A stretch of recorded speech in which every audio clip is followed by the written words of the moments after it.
नमस्कार, आप देख रहे हैं केलांचल टाइम्स और मैं हूं आपके साथ सपना ठाकुर। रुक करते खास खबर की ओर।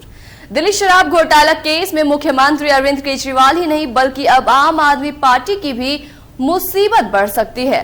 दिल्ली आबकारी नीति केस में दिल्ली हाई कोर्ट के जजमेंट से आम आदमी पार्टी की मुश्किलें बढ़ती हुई दिख रही हैं, क्योंकि आम आदमी पार्टी को आरोपी बनाने का रास्ता खुल गया है।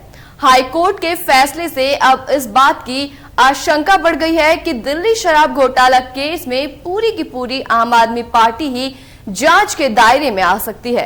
दिल्ली हाई कोर्ट ने अपने जजमेंट में माना है कि आम आदमी पार्टी भी एक कंपनी की तरह ही है। दरअसल दिल्ली हाई कोर्ट ने अपने फैसले में कहा कि अदालत का ये मत है कि आरपीए एक्ट के तहत राजनीतिक दल की परिभाषा भी एसोसिएशन और बॉडी ऑफ इंडिविजुअल्स होती है और पीएमएलए की धारा 70 के तहत कंपनी की परिभाषा भी एसोसिएशन ऑफ इंडिविजुअल्स है। यहां बताना जरूरी है कि इस मामले में ईडी की दलील की थी कि आम आदमी पार्टी भी एक कंपनी की तरह काम कर रही थी और इसे पीएमएलए की धारा 70 के तहत कंपनी की तर्ज पर देखा जाना चाहिए।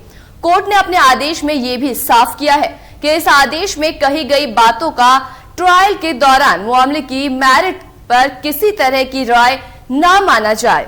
अब तक हाई कोर्ट ने राजनीतिक दल को कंपनी मानकर मनी लॉन्ड्रिंग कानून के दायरे में लाने की इजाजत दे दी है और ऐसे में अब ईडी की उस दलील को बल मिलता दिख रहा है जिसमें उसने कहा था कि दिल्ली शराब घोटाला केस में आम आदमी पार्टी एक कंपनी की तरह काम कर रही थी।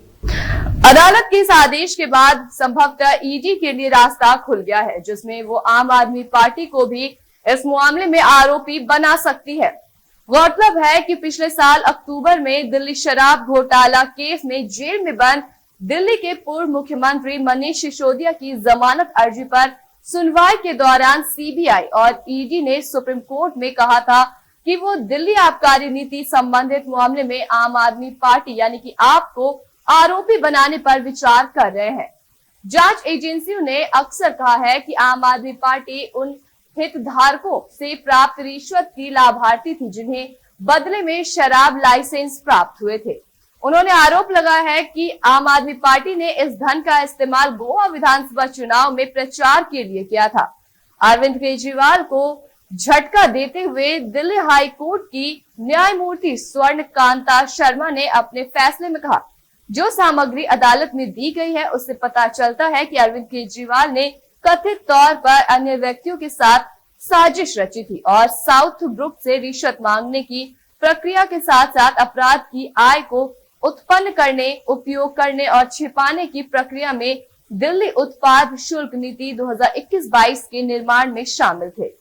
आम आदमी पार्टी के राज्यसभा सदस्य संजय सिंह ने दावा किया कि दिल्ली के मुख्यमंत्री अरविंद केजरीवाल के खिलाफ धन शोधन का मामला सबसे बड़ी साजिश है।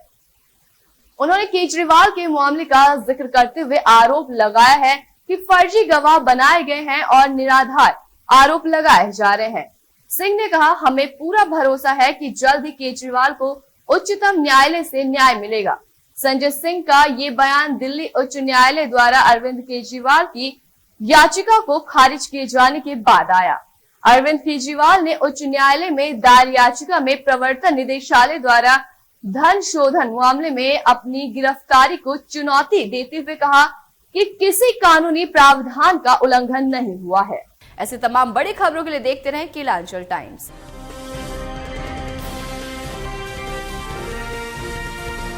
केलांचल टाइम्स, हर खबर पर हमारी नजर।